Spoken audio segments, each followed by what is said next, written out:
پھر سوچنے لگے اب منہ کس طرف کروں, کعبہ تو نیچے آ گیا ہے, میں تو چھت پر ہوں, کدھر منہ کر کے اذان دوں. حضور کی طرف دیکھنے لگے. میرے آقا نے فرمایا بلال میری طرف دیکھ کر کے اذان دو. اسی کو بریلی کا امام کہتا ہے حاجیو آؤ شہنشاہ کا روزہ دیکھو, کعبہ تو دیکھ چکے کعبے کا کعبہ دیکھو. اور کعبہ کیا کہتا ہے؟ بریلی کے امام کہتے ہیں غور سے سن تو رضا, کعبے سے آتی ہے صدا, میری آنکھوں سے میرے پیارے کا روزہ دیکھو. عزیزان گرامی وقار, یہ پہلی اذان ہے. بلال حبشی نے اذان دی. مکہ میں جتنے لوگ تھے سب پکڑ کر کے لائے ہوئے تھے, جو بڑے دنوں سے جنگ لڑتے تھے, بدر میں گئے ہوئے, احد میں گئے ہوئے, خندق میں گئے ہوئے, خیبر میں آئے ہوئے کئی لوگ تھے وہاں پر, سب کو پکڑ کر کے لایا گیا تھا. اور سب مجرم تھے, قیدی تھے آج کے. اور صحابہ نعرہ کیا لگا رہے تھے؟ الیوم یوم الملحمہ, آج تو گوشت چھتڑے اڑانے کا دن ہے, یہ جتنے مارے تھے سب کا بدلہ لیا جائے گا. حضور صلی اللہ علیہ وسلم ایک اونچے ٹیلے پر چڑھ جاتے ہیں اور اس کے بعد مکہ والوں سے مخاطب ہو کر کے فرماتے ہیں اے مکہ والوں, آج تم سب کے سب یہاں پر عاجز اور مجبور ہو کر کے آئے ہو, بتاؤ تم میرے بارے میں کیا خیال کرتے ہو, میرے بارے میں کیا گمان کرتے ہو؟ مکہ والوں نے ایک ہی زبان سے کہا انت کریم ابن کریم و اخ کریم, آپ کریم ہیں, شریف ہیں, آپ کے باپ بھی کریم تھے, آپ کریموں کے بھائی ہیں, آپ سے سخاوت کے علاوہ ہم کوئی امید نہیں رکھتے. حضور نے صحابہ سے کہا جو نعرہ لگا رہے ہو الیوم یوم الملحمہ بند کرو, آج چھیتڑے اڑانے کا دن نہیں ہے, الیوم یوم الرحمہ, آج رحم کرنے کا دن ہے. الا تثریب علیکم اليوم اذهبوا انتم الطلقاء, میرے آقا نے فرمایا جاؤ مکہ والو, آج تم سے کوئی پوچھ تاچھ نہیں ہوگی, تم سب کے سب آج معاف کر دیے گئے. یہ پہلا اعلان تھا. ابو سفیان دوڑے ہوئے آئے, وہ ہندہ آئی جنہوں نے امیر حمزہ کا کلیجہ چبایا تھا احد کے میدان میں, کلیجہ چبایا تھا سینہ چاک کر کے. وہ سب آئے حضور صلی اللہ تعالی علیہ وسلم کے دربار گوہربار میں. آتے ہی عرض کیا اشہد ان لا الہ الا اللہ واشہد ان محمد رسول اللہ. میرے آقا صلی اللہ علیہ وسلم کے اخلاق کریمہ نے ایسے سخت دلوں کو موم کر دیا تھا جو کسی کے سامنے جھکتے نہیں تھے. وہ آستانہ نبوی میں آج جھک گئے, سب جھک گئے. یہاں تک کہ صفوان ایک شخص ہے, بہت سخت دشمنی, جس کے باپ کا قتل ہو گیا تھا بدر میں. وہ حضرت عمیر بن وہب, ایک صحابی حضرت عمیر بن وہب جن کے بیٹے کو حضور کے پاس قیدی بنایا گیا تھا اور وہ قتل کرنے کے لیے مدینے آئے تھے حضور کا, تلوار کو زہر میں بجھا کر. یہ صفوان اور عمیر دونوں بہت قریبی ساتھی تھے. کعبہ کے حتیم میں بیٹھ کر کے دونوں نے مشورہ کیا تھا اور حضور کا قتل کرنے کے لیے عمیر بن وہب آئے تھے. مدینے میں آئے, حضور نے پوچھا کیوں آئے ہو؟ کہا بیٹا میرا قیدی آپ کے پاس خیر خیریت لینے آیا. حضور نے فرمایا سچ بتاؤ, وہ بات بتاؤ جو حتیم کعبہ میں بیٹھ کر کر کے آئے ہو. وہ غیب دان نبی نے اتنا کہا تھا, عمیر بن وہب کے ہاتھ سے تلوار چھوٹ گئی, کلمہ پڑھ لیا, ایمان لائے, اور واپس آئے تو دوست ابھی ایمان لایا ہوا نہیں تھا صفوان, وہ چھوڑ دیا. عمیر بن وہب کو ڈانٹنے لگا تجھ کو تو قتل کرنے بھیجا تھا, تو خود مسلمان ہو گیا. اب صفوان کو بہت سمجھاتے تھے لیکن سمجھتا نہیں. جس دن فتح مکہ ہوا اس نے کہا کہ میں یہاں ان کے سامنے قیدی اور مجبور بن کر کے رہنے سے خودکشی کرنا پسند کرتا ہوں. گھوڑا لے کر دوڑ پڑا, کہا کہ میں سمندروں میں جا کر کے چھلانگ لگاؤں گا اور ڈوب کے مر جاؤں گا لیکن محمد کے ہاتھ میں نہیں ہوں گا. اتنا کٹھور دل. عمیر بن وہب آئے, کہا کہ یہ خودکشی کرنے جا رہا ہے, سوسائڈ کرنے جا رہا ہے. دوڑتے ہوئے آئے, کہا دیکھ محمد صلی اللہ علیہ وسلم نے ابو سفیان کو معاف کیا, ہندہ کو معاف کیا, سب کو, تو کون سا بڑا ہے, آ جا. کہا نہیں میں نہیں آ سکتا. تھوڑی دیر کے بعد پوچھنے لگا کیا وہ مجھ جیسے کو معاف کریں گے؟ میں نے تو ان کے قتل کا منصوبہ بنایا, بدر میں ان کے سامنے, احد میں ان کے سامنے, خندق میں ان کے سامنے, مجھے معاف کریں گے؟ عمیر نے کہا معاف کریں گے, میری بات تو سن. کہتا نہیں مجھے یقین نہیں. حضرت عمیر آئے, کہا رسول اللہ صلی اللہ علیہ وسلم سے آج فتح مکہ آپ نے فرمایا یوم الرحمہ ہے, رحمت کا دن ہے. میرا قریبی دوست تھا صفوان, اگرچہ وہ آپ کی دشمنی میں کئی سال بتایا, ایک رحم کی بھیک چاہتا ہوں, اسے معاف کرنے کا آپ پروانہ دے دیں. حضور نے فرمایا جاؤ اس سے کہہ دو میں نے معاف کیا. بس ایک ہی جملہ ہے, ایک ہی جملہ ہے. اعلیٰ حضرت نے فرمایا کون دیتا ہے دینے کو منہ چاہے, دینے والا ہے سچا، ہاتھ اٹھتے ہی منگتا کا ہاتھ اٹھتے ہی داتا کی دین تھی، دوری قبول و عرض میں بس ہاتھ بھر کی ہے، لب واہ ہیں آنکھیں ہیں بند پھیلی ہیں جھولیاں، کتنے مزے کی بھیک تیرے پاک در کی ہے یا رسول اللہ۔ عمیر بن وہب نے کہا یا رسول اللہ وہ مانے گا نہیں میری بات، کہہ دوں گا آپ نے معاف کیا، مانے گا نہیں۔ کہا کیا چاہتے ہو؟ کہا بس آپ کا امامہ چاہتا ہوں، آپ امامہ دے دیں اپنا، میں نشانی دکھا دوں گا۔ امامہ کسی کو دیا نہیں جاتا۔ حضور نے ایک کافر جو کٹر دشمن تھا اس کو بچانے کے لیے عمیر بن وہب ریکویسٹ کر رہے ہیں، فوراً اپنا امامہ شریف اتار دیا، کہا لے جاؤ۔ عمیر بن وہب امامہ شریف کو لے کر کے آئے، صفوان جو گھوڑے پر بیٹھ کر سمندر میں چھلانگ لگانا چاہ رہا تھا، کہا سن لے میری بات، میں نہیں کہتا تھا کہ وہ معاف کریں گے، میں نے جا کر تیرے بارے میں کہا، انہوں نے معاف کر دیا۔ کہا کیا بات ہے، کیا ثبوت ہے تمہارے پاس؟ نکال کر کے دکھایا وہ امامہ مبارکہ رسول اللہ کا جو آپ کے سر پر سجا ہوا تھا۔ صفوان سے کہا کہ یہ دیکھ انہوں نے نشانی کے لیے امامہ بھیجا۔ صفوان کا دل موم ہو گیا، کہا میں نے ایسا انسان ہی نہیں دیکھا دنیا میں نے ایسا انسان ہی نہیں دیکھا۔ امامہ مبارکہ کی خوشبو کیا گئی اس کے سینے میں، دوڑتا بھاگتا ہوا واپس آیا، جو سوسائیڈ کرنے کے لیے گیا تھا واپس دوڑتا ہوا آیا، حضور کے قدموں میں گر گیا۔ اور اس کے بعد بعض روایتوں میں کہا گیا ہے وہ کہتا تھا کہ آپ کے بار میں تو جان بچانے کے لیے گیا تھا، اب اگر یہ مار بھی دے تو مجھے پرواہ نہیں، اس لیے کہ میرا دل ان کے قدموں میں گر گیا ہے، اب قتل بھی ہو جاؤں ان کے ہاتھ سے تو کوئی پرواہ نہیں، خوشی سے مر جاؤں گا۔ عزیزان گرامی وقار، اسلام کی اسٹیبلشمنٹ میں میرے آقا کے حکیمانہ افعال کو اگر میں ذکر کروں راتیں گزر جائیں گی، اتنا آسان نہیں تھا۔ فتح مکہ کے بعد کیا رسول کریم صلی اللہ تعالی علیہ وسلم اس دن عمرہ فرماتے، عمرہ کے بعد فوراً آپ مدینہ طیبہ کے لیے رخصت ہو رہے تھے تو یہ اعلان فرمایا تھا، اے مکہ میں تجھ سے بے حد محبت کرتا ہوں، کاش مکہ والوں نے مجھے نہ نکالا ہوتا تو میں زندگی بھر کبھی مکہ چھوڑ کر نہ جاتا۔ مکہ سے حضور صلی اللہ تعالی علیہ وسلم رخصت ہوئے، واپس مدینے آئے، یہ 7 ہجری کی بات تھی۔ اس کے بعد کچھ بڑی جنگیں ہوئی ہیں، دوسرے لوگوں سے جنگ حنین ہوئی ہے، جنگ تبوک ہوئی ہے، اور اس کے بعد 10ویں ہجری تھی۔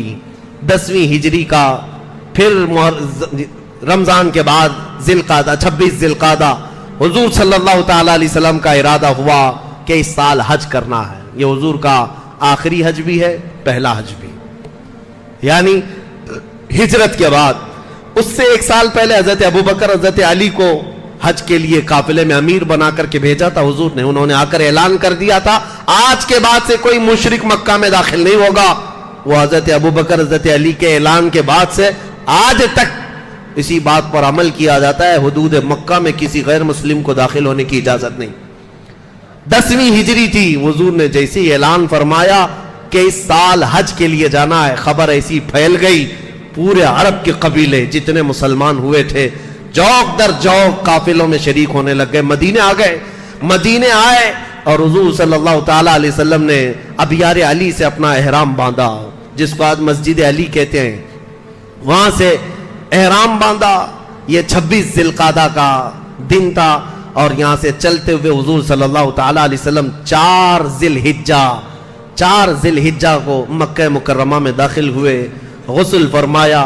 حضور نے قران کا احرام باندھا تھا، عمرہ اور حج دونوں ملا کر کے۔ اس وقت مکہ پہنچنے تک صحابہ کی جو جماعت بڑھتی گئی وہ تقریباً 1,20,000 کی تعداد تھی۔ 1,20,000 کے قریب صحابہ سب جمع ہوئے، حضور کے ساتھ حج کرنا ہے، کون نہیں کرتا، سب جمع ہو گئے تھے۔ ساری ازواج مطہرات بھی حضور کے ساتھ تھیں۔ عمرہ کرنے کے بعد نبی کریم صلی اللہ تعالی علیہ وسلم اب حج کے ارکان خود بنفس نفیس سکھا رہے تھے، سارے ارکان سکھا رہے تھے۔ طواف کس طرح کیا، حجر اسود کو کس طرح چوما، صفا مروہ پر کیا کیا دعائیں کی، صحابہ ایک ایک چیز نوٹ کرتے جا رہے تھے، کیونکہ یہ شریعت بننے والی ہے، قیامت تک آنے والوں کے لیے مشعل راہ ہے۔ ہر عمل کی حفاظت صحابہ کر رہے تھے۔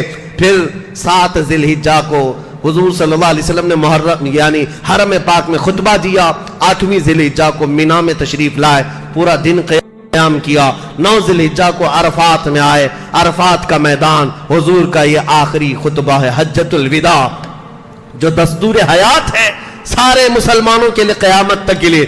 حضور نے وہاں پر جو خطبہ دیا تھا، یا ایھا الناس انا خلقناکم من ذکر و انثی وجعلناکم شعوبا وقبائل لتعارفوا، اے لوگو اللہ تبارک و تعالیٰ نے ہمیں مذکر و مؤنث پیدا کیا، مرد اور عورت پیدا کیا، تمہارے درمیان قبیلے بنائے گئے تاکہ تمہاری تعریف ہو تم پہچانے جا سکو۔ یاد رکھو تم سب کے سب آدم کی اولاد ہو اور آدم کو مٹی سے بنایا گیا ہے۔ آج کے بعد نہ کسی گورے کو کالے پر فضیلت ہے، نہ کسی امیر کو غریب پر فضیلت ہے، اگر کسی کو فضیلت ہے تو صرف تقوی کی بنیاد پر ہے۔ اللہ کے نزدیک صرف وہی معزز و مکرم ہے۔